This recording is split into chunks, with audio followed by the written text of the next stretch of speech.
Okay, this is the second video for this week. We're looking at the beginnings of Greek mythology, and you've been introduced to D'Aulaire's Treasury of Greek Mythology, or D'Aulaire's Book of Greek Myths. And now we're going to be looking at a treasury of Greek mythology, and this may look familiar. You've seen a Perseus version from this text, and so now we're going to look at Gaia and pretty much bring us right up to the same beginnings we got to in D'Aulaire's, but it might take us a little longer. I think you'll notice things are a little bit different this time around. Gaia, Mother Earth. Beautiful artwork in this book, by the way. Gaia, Mother Earth. How do you get something from nothing? Not easily, it would seem. From empty chaos, somehow sea and earth and air appeared. They drifted around, pieces of each getting lost in the other.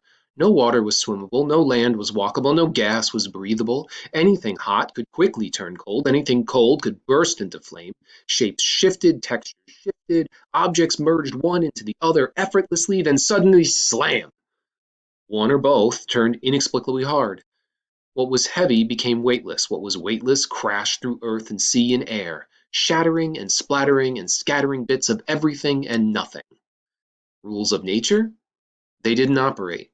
Indeed, there was no nature. There was nothing reliable in this turmoil, except lack of order.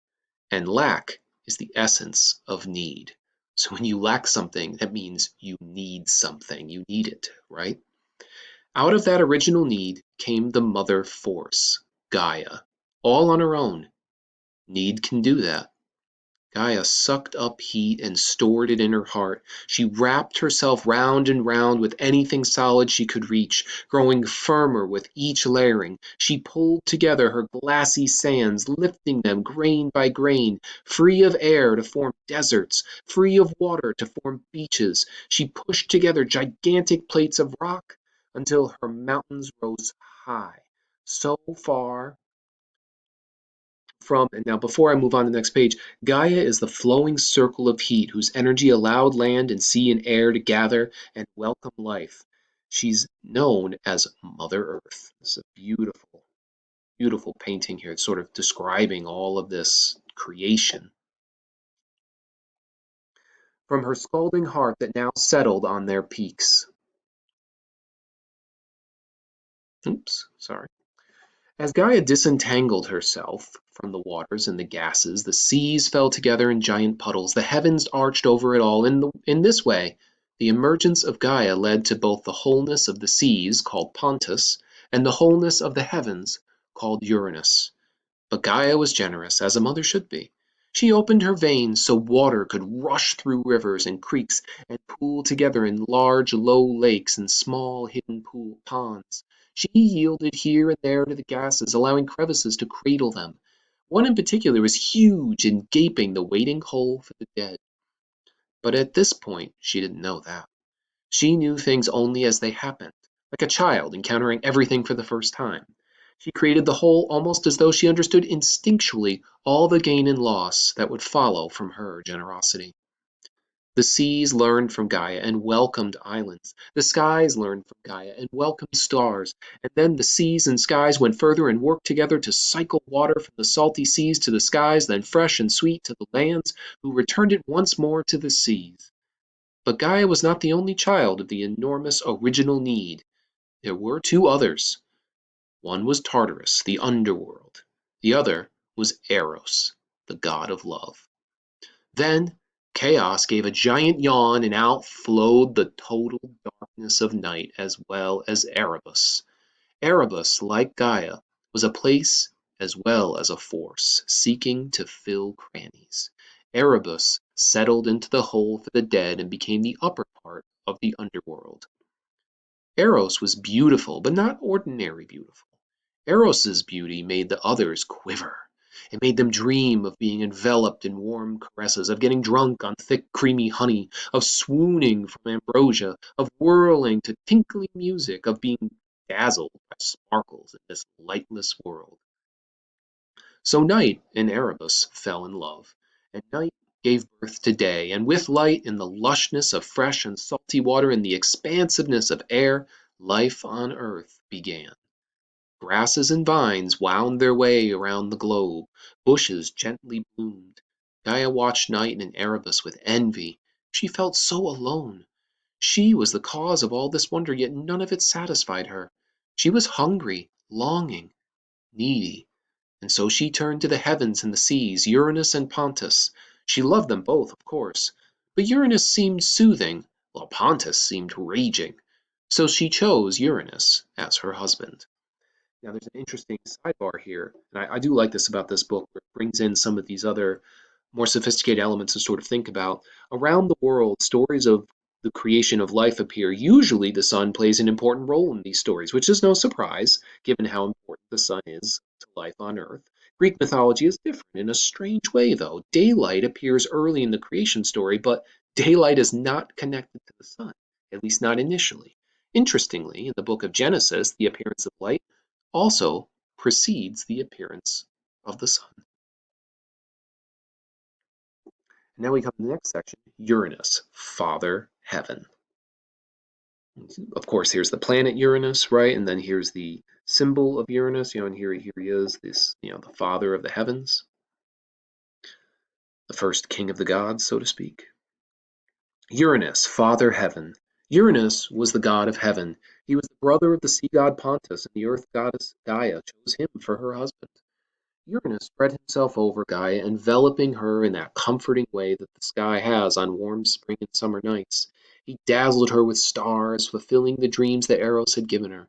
He swirled through her trees, setting leaves to tremble. He wafted across her meadows, freeing milkweed seeds to float everywhere. Everywhere. He was tender. That's what she loved the most. That's what made earth and sky harmonious. They inspired each other, and then Pontus as well. The three were partners. Soon the lands ran with all manner of wild beasts, the skies hovered with hummingbirds and swooped with falcons, the seas teemed with gleaming fish under the beneficent smiles of Gaia and Uranus and Pontus. Life in the universe pulsed and whispered and sang. In those songs, Gaia bore Uranus children, so many children, a flood of sons and daughters, 12 in all.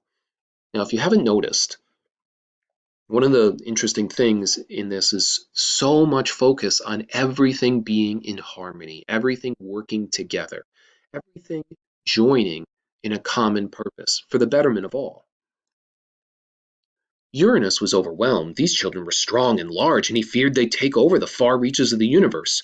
One wanted to play in the deepest swirls of the water. One wanted to shine from on high, even brighter than Uranus himself. One wanted to play in the darkest corners of the underworld. On top of that, they were unruly. One asked questions incessantly, one acted all high and mighty and righteous, one behaved as though she were more motherly than even her bounteous mother Gaia. What presumption! These children were driving Uranus half crazy. They were too strong, they were too many. He called them the Titans, which meant stretchers, because they wanted to stretch themselves in every direction. They wanted power. That was it. That was exactly it. And if they should decide to conspire against him, Uranus shuddered in fear. They were his own children, but his heart turned cold at the very thought of them. And so he trapped them inside their mother, deep within the recesses of the earth. Before we move on, let's take a look at this little sidebar here. Distant planet. The planet Uranus moves slowly and is dim. It consists of icy water, ammonia, and methane gas, surrounded by clouds of mostly hydrogen with a thin outer layer of methane. The outer layer makes Uranus appear blue-green. Winds race across its liquid surface at dizzying speeds. This cold planet is tilted so that its axis of rotation nearly faces the sun. When we look at it through a telescope, its many moons resemble circles around the bullseye of a target. It's beautiful. Also sounds fitting for this. Well, you'll see why it sounds fitting. Let's finish it first. Yet Gaia loved Uranus. She bore him more children, but Uranus's fear poisoned them. They were three sons, strong, yes, strapping in fact, but each had only one eye, set in the very middle of his forehead. Uranus called them the Cyclopes, which meant wheel eyes, and the very sight of them made his mouth go sour. You can see the word cycle in Cyclops, right? By this point, Uranus's fear had turned to hatred. The children of such a father couldn't help but be misshapen in hideous ways. They they were three more sons of exceptional power, but each had 50 heads and 100 arms shooting from his shoulders. Uranus turned his head away, his stomach roiling. And so Uranus kept them all his progeny with Gaia, imprisoned within the crevices and caverns of the earth. Gaia moaned in pain. Her children were thwarted when they should have been thriving. What had happened to tenderness? Where had mercy gone? Her husband had become monstrous. And so Gaia swallowed her sobs and picked up a great curved blade, the sharpest sickle. She spoke to the children within her. Your father is evil. Listen to me. Do as I say. Then you can lead free lives. The children, large as they were, strong as they were, many as they were, huddled together, uncertain. How could their mother say such things? Uranus was their father. But the youngest Titan, Chronos, didn't huddle. Mother, I will do the deed. He took the sickle. Now Uranus's fear of his Titan children poisoned him so much that his later children were all monstrous, from having only one eye to having 100 arms and 50 heads, right? And it was the poison of his fear that deformed and warped everything. So you notice that we're out of harmony, and that's where more discord arises. And then we come to Chronos, the Titan King. Let's see if we can finish this in 3-4 minutes.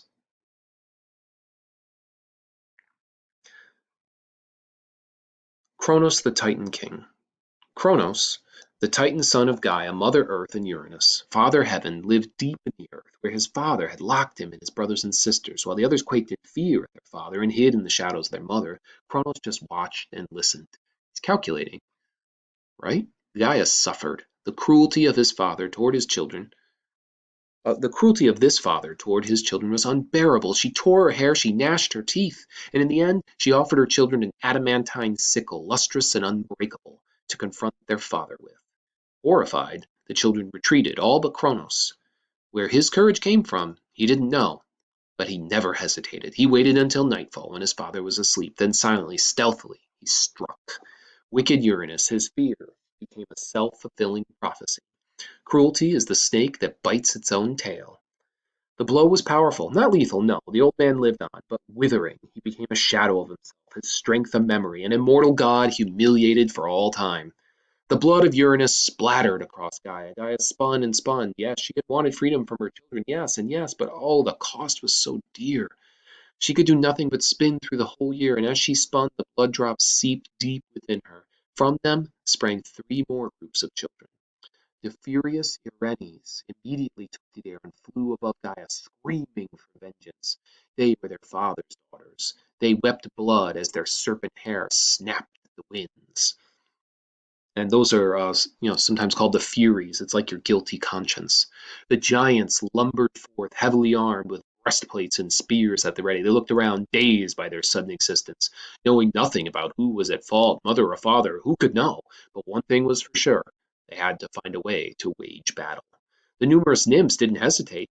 They were their mother's daughters. They ran over the boundless earth, hiding in streams and woodland glades and cool grottos. They laughed and played, confident already that they would bring delight to a world that so clearly pined for them. Yeah, the world does need more of that. Parts of Uranus splattered across the sea as well, and thus sprang up the very last child that he would ever father, riding on the sea foam, Aphrodite, who even as a child caused those who viewed her to fall to their knees in wonderment at her beauty. So the rule of the Titans. Gaia and Uranus had 12 Titan children. Chronos was leader, with Rhea as wife. Oceanus encircled the world in water, and while Tethys was mother to land rivers. Hyperion was the lord of light, with Theia shining beside him. The other Titans were important mostly because their descendants were remarkable Titans ruled in the Golden Age, but were overthrown by younger gods, the Olympians. One Titan, though, Themis, had lasting importance throughout Greek mythology. She was goddess of right and wrong, embodiment of justice.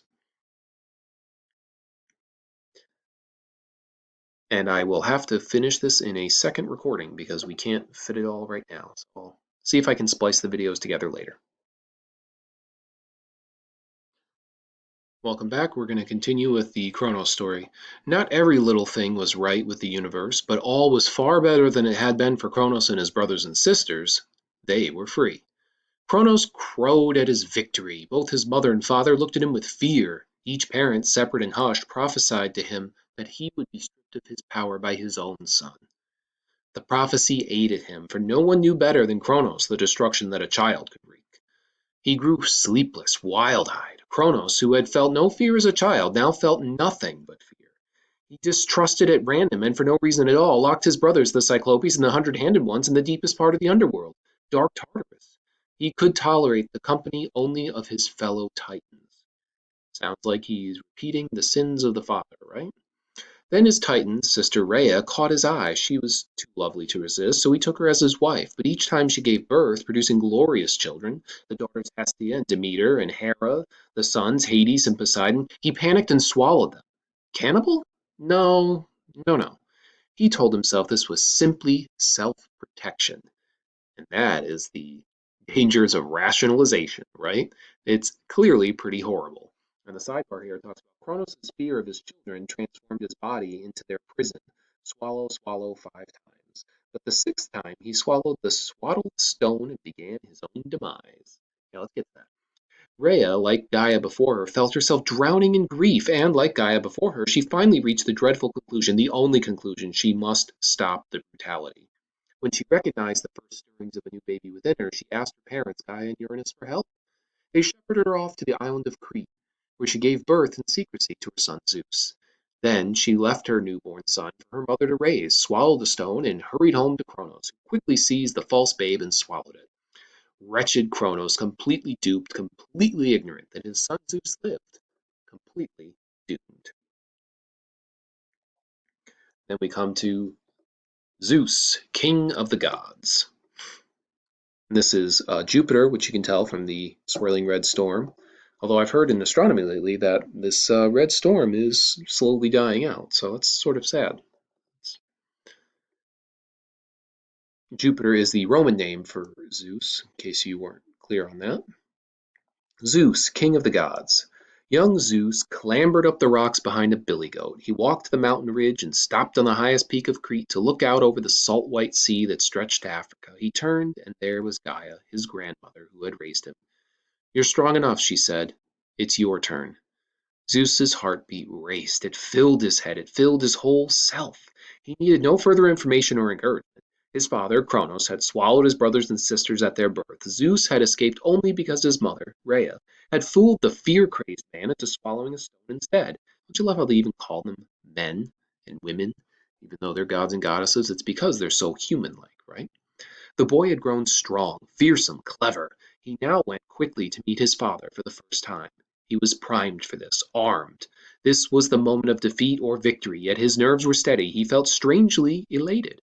While Zeus journeyed, Gaia reached out to Chronos and crooned in rocking tones that penetrated in that deep way only a mother's voice can. The suggestion was too powerful. Chronos doubled over. The stone and children within spewed forth from his mouth, landing at the feet of the newly arrived Zeus. The 5 older children of Chronos, Hestia, Poseidon, Hades, Demeter, and Hera, aligned themselves with Zeus against their father. What else could they do? Zeus meant freedom.